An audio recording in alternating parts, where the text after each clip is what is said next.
Hey y'all, I'm back again, and this is the last video for the day. Today we are going to talk about my award predictions for the year. I already talked about my standing predictions. I'm going to put a card in the top right corner of this video right now, and you guys should be able to see those videos that I posted in the past few hours about all of the standings predictions for the East and for the West. I either put a playlist there, or I could have put could have put both cards for each video. I could put maybe the East one before the last snap, and the West one maybe like right now. So there are the cards. There are the videos in case you missed them. Go watch those, and I will not spoil them here. I'm just gonna purely talk about the awards and all my predictions for the awards. So yeah, let's get right into it. My first award that I want to talk about is the Coach of the Year.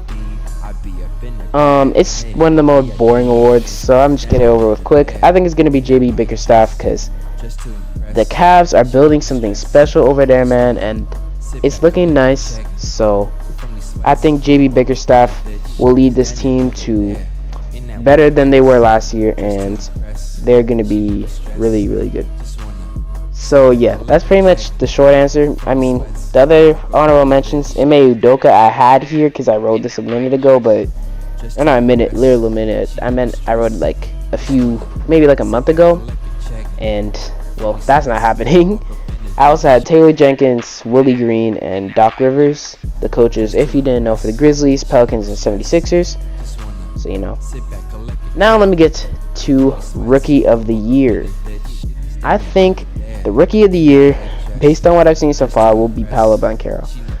Paolo just looks good, and I said I didn't believe in Paolo in my first original draft takeaways video, but I think he will be good, at least his rookie year, because I saw this one stat, and it said the past few Magic bigs who have been selected have been, like, every time the Magic get a first round pick, they usually get a big, and he ends up being really good. Dwight Howard, Shaq, they also had Vucevic, even though they didn't draft him, and now Paolo Banchero. So although I am not saying he's going to be as good as those were before him, I still think he has potential to be a pretty good player, and I think he will be the Rookie of the Year. My other suggestions were Keegan Murray, Benedict Mathurin, two rookies who I actually like a lot more than Paolo, and then also Jabari Smith Jr. and Dyson Daniels. Now next we got Sixth Man of the Year. I'm gonna get this over with quickly. I think it's gonna be Jordan Poole, because Jordan Poole is probably still coming off the bench for Clay, I'm guessing, because Curry and Clay, as that backcourt is still nasty, and Jordan Poole I think would be a better fit off the bench. Then the other guys who I have as suggestions are Kobe White, because I think he could actually have a pretty good year this year. He might start because Lonzo's out, but we'll see. Then we also got Tyler Hero, Karis LeVert, and Bones Highland. Bones Highland's a guy who I also believe in, who could have a really good year, because I like him, and he is on the Nuggets. They just traded away their main guards. Although Bones won't be starting, he'll be that sixth man off the bench, and if he could have a big jump this year, that could definitely help the Nuggets increase their wins and help them be a better team overall. So yeah, I think Bones Highland's gonna have a good year this year, pretty much. And you know what I'm saying? Then for most improved player, we got Keldon Johnson. That's my pick.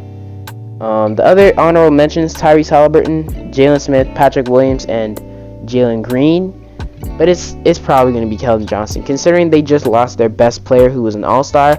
There's a big hole to fill there, and Keldon Johnson's probably going to fill that hole. He got all those points.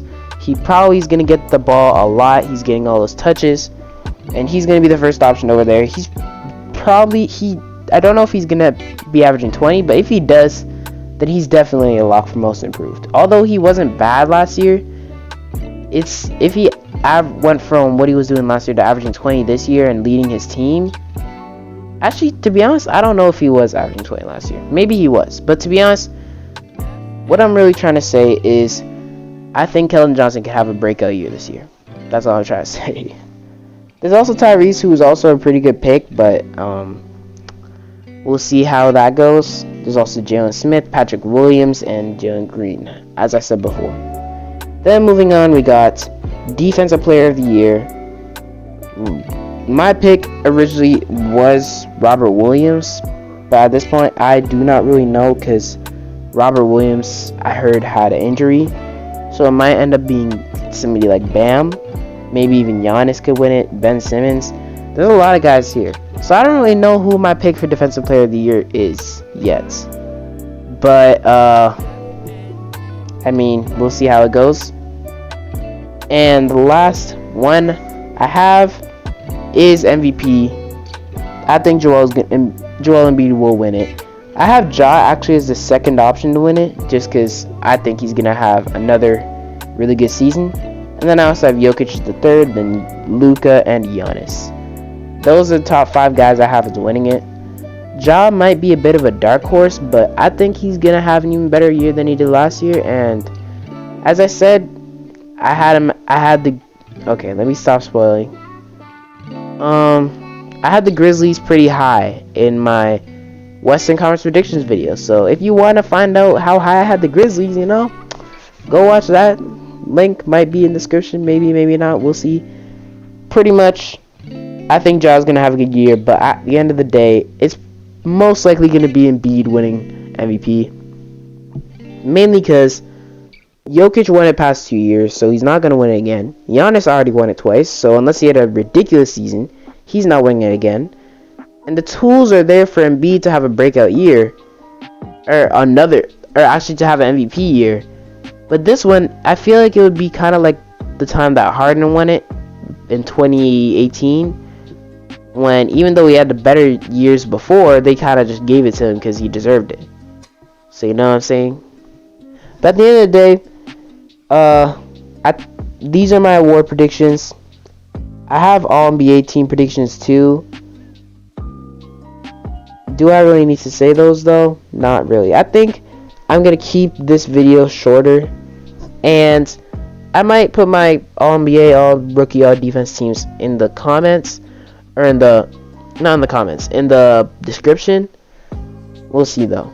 For now, I will address one thing that will be happening this upcoming year. I think I'm going to bring back the Speedy Weekly Hoop Recaps that I had last year. Because I don't know how tough my schedule is going to be. And I don't even know if I'm going to be able to do those. Last year I tried to do it where I'd upload consistently. Just about every night of basketball. But I realized how unrealistic that is. So I think it'd be better for me to just take notes throughout the week about all the basketball stuff that's happening, and then at the end of the week on Sunday, well, not really the end of the week, but on Sunday we just take it all, put it into one video, and talk about it. You know what I'm saying? So the Speedy Weekly Hoop Recaps are coming back, and that's pretty much it for the video. I don't really have much else to say. If you enjoyed, please like, subscribe, share, comment down below any tips, tricks, or ideas.